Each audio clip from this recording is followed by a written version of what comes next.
Hello friends, वोकेप्स के नए session में हम नई स्टोरी के साथ हैं। आज हम लोग जो वोकेप्स देखने वाले हैं वो एक, अगर हम लोग रिसेंटली देखें तो एक बड़ा कंट्रोवर्शियल इशू हो गया हमारे सामने आदि पुरुष का। आदि पुरुष में क्या हुआ है कि ये कहना है कि जो हमारा रावण का कैरेक्टरिस्टिक है उसका क्या है, बहुत ज़्यादा महिमा मंडन किया हुआ है। तो आज हम लोग उसी तरीके से देखेंगे। एक तरफ हमने क्या किया है, रावण के वर्च्यूज़ लिखे हैं, गुण लिखे हैं, और दूसरी तरफ हमने क्या लिखा है, रावण के वाइजेस लिखे हैं, मतलब कि अवगुण लिखे हैं। तो हम लोग इसके ज़रिए डिसाइड वोकेप्स भी हमारा देखेंगे और ये भी डिसाइड करेंगे कि क्या वाकई में रावण का महिमा मंडन करना ठीक था या नहीं था।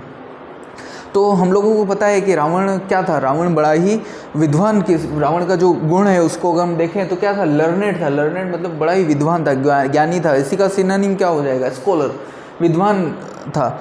लिटरेट का मतलब क्या है, ज्ञानी, पढ़ा लिखा था। कई शास्त्रों का क्या करता था, वो अध्ययन करता था, वेदों का अध्ययन करता था।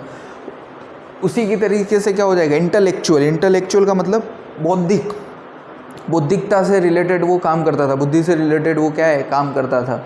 कई चीज़ों का क्या है, सृजन भी करता था। और साथ में क्या था, ग्रेव, बड़ा ही गंभीर था, छोटी छोटी चीज़ों में क्या है, गंभीरता से उसको लेता था। और हम लोगों को पता है कि रावण क्या था, महादेव का बड़ा भक्त था। तो उसमें क्या था, डिवाइन, देवी शक्तियाँ थी, जिसके कारण महादेव का आशीर्वाद होने के कारण क्या है, वो इन्वेंटर हो गया था। इन्वेंटर मतलब सृजनशील हो गया था। और क्या था, स्पिरिचुअल था, आध्यात्मिक था। आपको पता है इन्वेंटर मतलब सृजनशील के जो शिव तांडव स्रोत है, शिव तांडव स्रोत का जो जनक है, वो जनक कौन है, रावण ही है। तो ये इस तरीके से क्या है, ये रावण के गुण बताए हैं कि रावण क्या था, लर्नेड था, बड़ा ही विद्वान था, स्कॉलर था, विद्वान था, लिटरेट यानी पढ़ा लिखा था, इंटेलेक्चुअल बौद्धिक था, बुद्धि से निपुण था। उसके बाद क्या है, बड़ा गंभीर था, गंभीर तरीके से अपने फैसले लेता था, अपना प्रशासन को, एडमिनिस्ट्रेशन को बड़े अच्छे से चलाता था। और क्या था, डिवाइन था, देवीय था। क्यों देवीय था, क्योंकि वो भगवान भोलेनाथ का क्या है, बहुत बड़ा भक्त था। और भक्ति होने के कारण उसने क्या है, इन्वेंट किया था, उसने क्या है, सृजन किया था, किसका, शिव तांडव स्त्रोत का। शिव तांडव स्त्रोत का निर्माण उसने क्यों किया था, ताकि उसको क्या हो सके, आध्यात्मिक ज्ञान की अनुभूति हो सके, उसको क्या है, अध्यात्म का एहसास हो सके। तो ये हमने क्या किया, हमने जो रावण के गुण थे उन गुणों का अध्ययन किया। तो हम लोग यहाँ पे देखेंगे 1 2 3 4 5 6 7 और 8 गुण हमको नज़र आए कि रावण में जो अच्छी क्वालिटीज़ थी, वो अच्छी क्वालिटीज़ कितनी थी, 8 थी। अब हम लोग क्या करते हैं, रावण के वाइजेस पे जाते हैं कि उसके अवगुण क्या थे। सबसे पहले क्या था, वो ग्रीड, लालच, उसमें बड़ा लालची किस्म का इंसान था।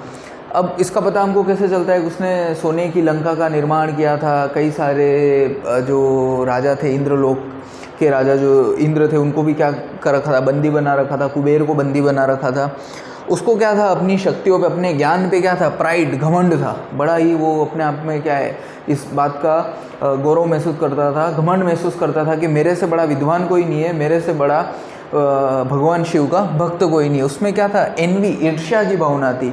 कब ईर्ष्या की भावना हुई, जब वो भगवान राम को देखता है तो उसमें क्या हो जाती है, ईर्ष्या की भावना आ जाती है। और उसके साथ क्या था, वो बड़ा शेल्फिश था, स्वार्थी था। कैसे पता चला हमको स्वार्थी था, कि जब उसका अंत आ रहा होता है तब भी वो क्या करता है, पराजय स्वीकार नहीं करता है। और उसके कारण क्या होता है, कई सारे उसके जो सैनिक थे, उसके भाई थे, उनका उसने क्या कर दिया था, उनको बलि चढ़वा दिया था। इससे हमको क्या पता चलता है कि वो कॉम्प्लेक्स, उसका जो बिहेवियर था वो क्या था, बड़ा ही कॉम्प्लेक्स था, जटिल था। वो आसानी से किसी के भी समझ में नहीं आता था। अगला क्या है, एंगर, उसके अंदर क्या था, बड़ा ही गुस्सा था, वो बड़ा ही गुस्सेल आदमी का था। वैसे ही जो गुस्सेल आदमी होता है उसको हम लोग क्या कहते हैं, शॉर्ट टेम्पर्ड, गर्म मिजाज का आदमी था। उसमें क्या है, लस्ट की भावना थी, मतलब काम वासना भरी हुई थी। इसीलिए वो क्या करता है, माता सीता का अपहरण करके ले जाता है। और अपहरण करके ले जाने के बाद क्या होता है, उसको एक डिल्यूजन होता है। डिल्यूजन का मतलब क्या होता है, भ्रम होता है। क्या भ्रम होता है, कि उसको कोई पराजय नहीं कर सकता है, उसको कोई हरा नहीं सकता है। तो ये हमने देखा कि उसके वाइजेस का मतलब क्या, अवगुण क्या थे। उसमें ग्रीड, लालच थी, प्राइड, घमंड था, एनवी, ईर्ष्या थी, शेल्फिशनेस, स्वार्थी था, कॉम्प्लेक्स मतलब बड़ा जटिल था, एंगर मतलब बड़ा गुस्सा था, शॉर्ट टेम्पर्ड मतलब गर्म मिजाज था, लस्ट मतलब काम वासना से भरा हुआ था, और डिल्यूजन मतलब भ्रम में था कि उसे कोई नहीं हरा सकता है। तब अगर हम लोग यहाँ पे देखें 1 2 3 4 5 6 7 8 और 9 उसमें क्या थे, अवगुण थे। तो इस हिसाब से अगर हम लोग डिसाइड करें तो हम लोगों को पता चलेगा कि रावण में क्या है, अवगुणों की संख्या ज़्यादा थी बनिस्पत गुणों के। अगर हम लोग एक बार फिर से क्विक रिवाइज करें इसको, तो हम लोग देखेंगे कि रावण के वाइसेस वर्चुअस क्या थे, लर्नेड था, विद्वान था, स्कॉलर विद्वान था, लिटरेट पढ़ा लिखा ज्ञानी था, इंटेलेक्चुअल बौद्धिक था, ग्रेव बड़ा गंभीर था, उसमें डिवाइन देवीय शक्तियाँ थी, इन्वेंटर था, सृजनशीलता थी, जिसने शिव तांडव स्रोत का निर्माण किया था जिससे कि उसको क्या मिल सके, स्पिरिचुअल आध्यात्मिक प्राप्ति हो सके। लेकिन उसके वाइसेस अवगुण क्या थे, वो बड़ा ही ग्रीड लालच से भरा हुआ था, घमंडी प्राइड घमंडी था, एनवी ईर्ष्या की भावना थी उसमें, सेल्फिश था, बड़ा ही स्वार्थी था, कॉम्प्लेक्स जटिल उसका व्यवहार था, एंगर उसके अंदर कूट कूट के भरा हुआ था, गुस्सा था, शॉर्ट टेम्पर्ड था, गर्म मिजाजी था, तुनक मिजाजी था, और लस्ट काम वासना से भरा हुआ था, और हमेशा जो है वो डिल्यूशन भ्रम में रहता था कि उससे कोई पराजित नहीं कर सकता है।